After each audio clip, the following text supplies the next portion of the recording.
in Peshawar, Pakistan. With just 2,000 rupees, you can do a lot. For example, forging a tractor axle today.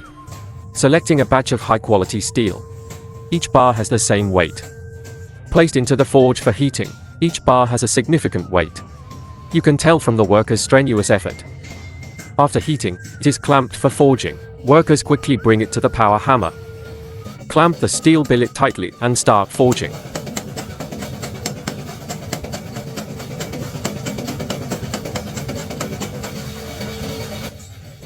Next, it is placed into a mold for direct shaping. The mold provides support, helping to quickly forge the desired shapes.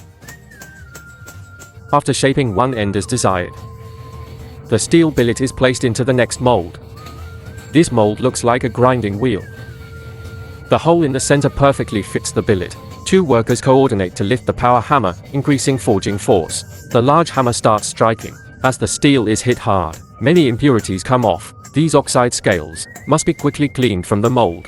Otherwise, they will affect the quality. In the harsh iron forging environment, working close to the red-hot billet.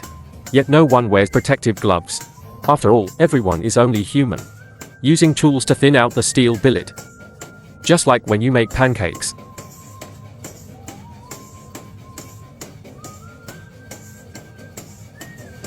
When the edges are almost flattened, a large hammer immediately strikes down hard. Watching how the hammer bounces without hesitation, you can see how powerful the strikes are. After finishing, it is lifted and placed on a positioning plate. Precisely positioned. And so, the tractor axle is complete. Clamped and moved outside, to cool naturally. After cooling, it is placed on a saw machine, cutting off the excess tail section.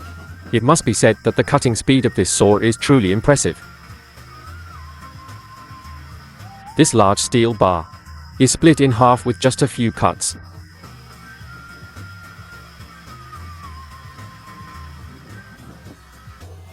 The cut axle is then placed on a lathe. The billet is clamped tightly. Machine started. First, the center point is determined, drilling a hole about 1 centimeter deep. Next, using this hole as the center to machine the shaft. First, turning the side surface, then machining the flat surface. Machining steps for the bearing seat. Finally, finishing the flat surface. Placing the shaft onto the drilling table, attaching a specialized jig. It can be considered a type of mold, clamping it tightly and drilling directly. Drilling 8 holes continuously, as easy as flipping a hand.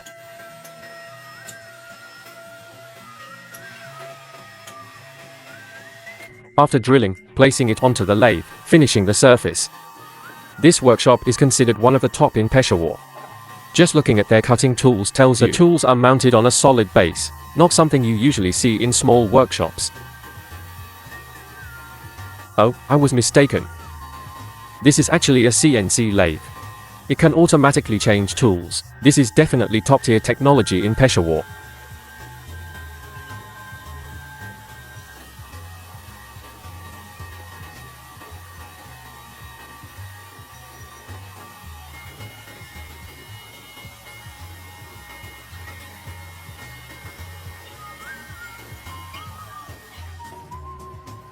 After machining, it's time for gear cutting. The gear milling machine starts operating. Red coolant sprays out. Gear teeth quickly appear on the shaft. This workshop is truly well equipped. Good equipment speeds up the work.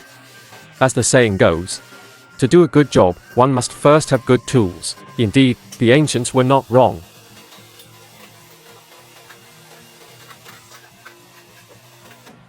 The holes that were drilled earlier are now taken to the tapping machine. A tap drill is installed, pressing down once, and the threads are immediately completed. But before that, lubricant needs to be added, both for lubrication and cooling the drill bit. Finally, the most important step, heat treatment of the gear teeth. Induction heating, truly impressive. Previously, Pakistani blacksmiths mainly used forges to heat steel, but this type of induction heating method is rarely seen in Pakistani machining videos. This process has a key feature. It is extremely fast, very rapid. There are many other advantages, but I can't list them all. After heat treatment, it goes back to the lathe. Threading is machined on the second step of the shaft. A few simple steps and it's done.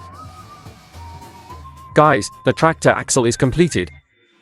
Don't forget to like and follow me. See you in the next video.